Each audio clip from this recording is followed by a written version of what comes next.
assemblée nationale di wax que ni ministre yi faaw ñu daal di gox ki li nga xam ne que moo di alalu askan wi est-ce que tamit mënuñu jàpp ni l'état actuel wala kon Sonko ak ki nga xam ne que moo di Diomaye peut-être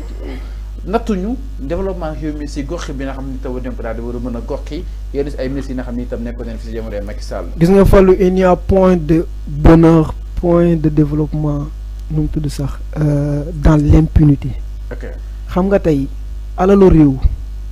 lu ñuy lay la. munoo fi nekk yor nguur gi comme nu mu la neexee yor ko comme ku yor alalu boppam di def li la neex ba pare nag ñu bëgg a nu mu tudd sax passer à la reddition des comptes vous parlez de vengeance et autres des discours même yoo xamante ne bëgguma si sax jaar. gis nga fii ku fi wóolu sa bopp te xam ne liñ lay jin jafoo ko fii yoon a fi nekk yoon mënul jël ay preuve fabriqué ko. déjà sax la loi l'interdit fabrication de preuve fii amu fi buñ la ne yaa def lii da ngay taxaw boo ne defoo ko da ngay taxaw déjà sax fii tudd nga fi tur woo xamante ne maa ngi gis ci ay journaux nii il a commencé à rembourser une certaine partie de son argent ce qui veut dire que kooku ce qui veut dire que bon am na wala amul je suis en train de vous dire que tey képp koo xamante ne laaloo nga dans nu mu tudd sax li nga xamante ne réew mi ko moom moon aujourd'hui vous êtes dans l'obligation d'aller rendre compte ak koo munti doon donc tey xam nga on ne peut pas développer ce pays-là si nous continuons à observer les mêmes pratiques d'hier. xam nga les pratiques d'hier yoo xamante ne ils nous ont amenés dans un Sénégal instable. un Sénégal boo xamante ne c'était plus sûr boo xamante ne yéen mii di journaliste jamono yooyu nag da nga doon ñëw tere ngay ñibbi sax c'est waa kër yi dinaan ñun ne moom suñu xel dalu dañu yaakaar ne sax doo yegg kër gi ndax dañ lay buubaale yóbbu. donc ce qui veut dire que on était dans un état de gendarme. boo xamante ne l'impunité était dans le camp du pouvoir.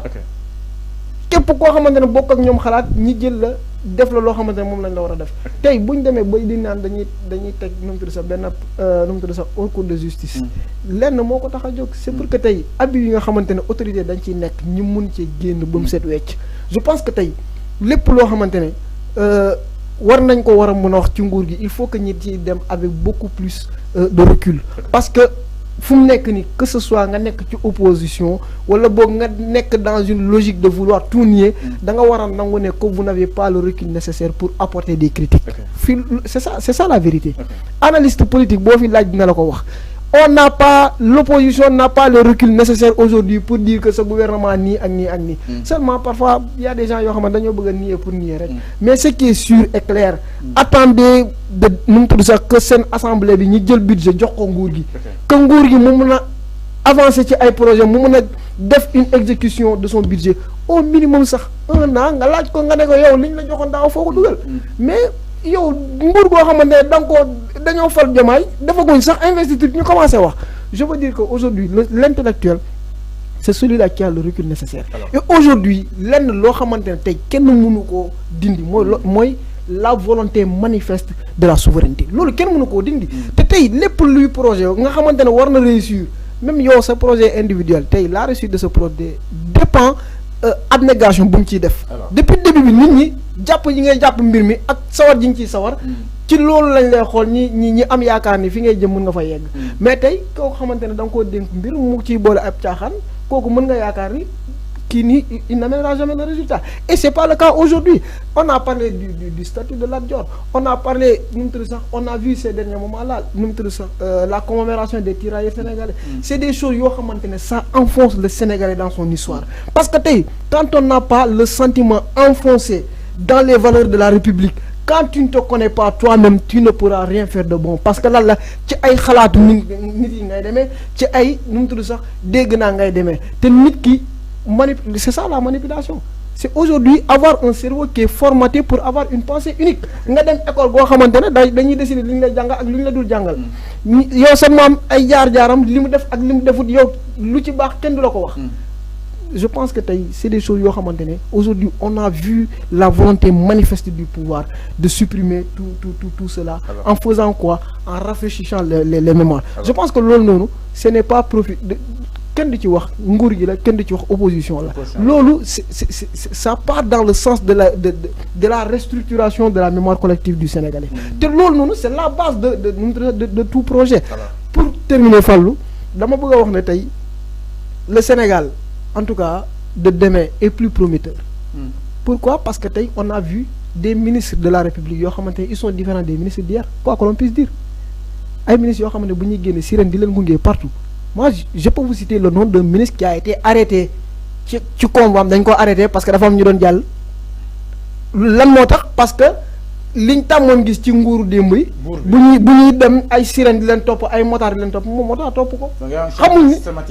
gendarme bu ko arrêté sax xamul ni ministre moo toogoon ci biir donc immunité boobu nag le développement doit passer par là mais jël ay nit élire leen yaakaar ne ay yàlla lañ ba buñ demee sax ñi nekk fi di leen glorifier je pense que amul sens quoi. alors merci beaucoup di la jaajëfal bu baax a baax justement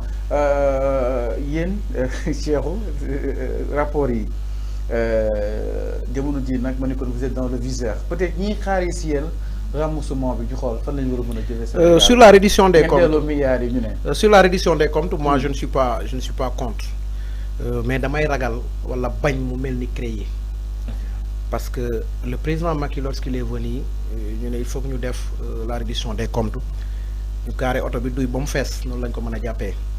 mais à notre grande surprise dañ dem ba ci descente bi gars yi war a wàcc gisatuñ kenn gars yi def ay pôle avocat créer ay cabinet financer ay milliards gisuñ dara ne affaire bi ne furaas amul dara suite boo xam ne ni tey mën nañ ko ci jàpp parce que nit bu ñu la dénkee dañ la wóolu et même la confiance n'exclut pas le contrôle bu ñu la dénkee tu as le devoir de rendre compte man loolu laa gëm surtout na ñu jox la loo xam ne ni askan yépp ko moom ñu jox la ay budget askan bi yépp bokk ko ñu jox la ko vraiment tu dois rendre compte loolu bokkut ak dara ci topp la parce que àndoo ak ñun wala acharnement la non man loolu dama ko bëgg dama ko gëm pour donner le bon exemple. mais pourquoi kon ngeen si ngeen di yuuxu ñu ne da leen bëgg a jaay doole. non dañuy bañ li ma lay wax rek loolu laa lay wax dañuy bañ mu mel ni CREI yi. mu nekk chasse à la sorcière. dañuy bañ mu nekk chasse à la sorcière. mais su fekkee des optimistes quand même. non on est des optimistes par rapport à ça. moi personnellement je dis bien personnellement je ne suis pas contre mënoo nekk ministre wala nga nekk DG ñu jox la ay budget milliards des budgets de fonctionnement ñu ne la doxalal ñu wala pour rendre compte ngay lakk ay daadaa ay lii loolu man gëwuma ko man li ma gëm mooy luñ la jox nga càmbar ko war nga am le devoir de rendre compte ci askan bi nga xam ne ni tey ñoom nga teewaloon askan bi nga xam ne tey ñoom nga liggéeyoon su fekkee rafet na yaa xayti mais ñu ne la bravo lii lañ la joxoon lii nga ci def lii moo ci des nga def bilan nit ñi bàyyi la nga dem mais su fekkee nag dañ la dénkoon ay milliards nga def ko sa gafaka ut foo ko dugal vraiment war nañ récupérer xaalis boobu ñu yóbbu ko ci askan wi su amee ay sanctions yu am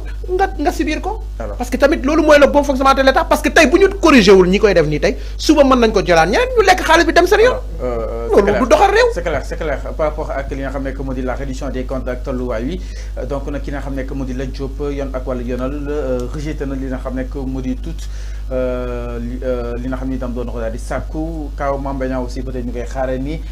entre autres procès yi nga xam ne daal di war a mën tijjeeku aussi Mamour Diallo entre autres alors merci beaucoup di leen jaajëfal bu baax a baax merci aussi l'ensemble justement des équipes en régie di jaajëfal bu baax a baax ñaar di jaajëfal aussi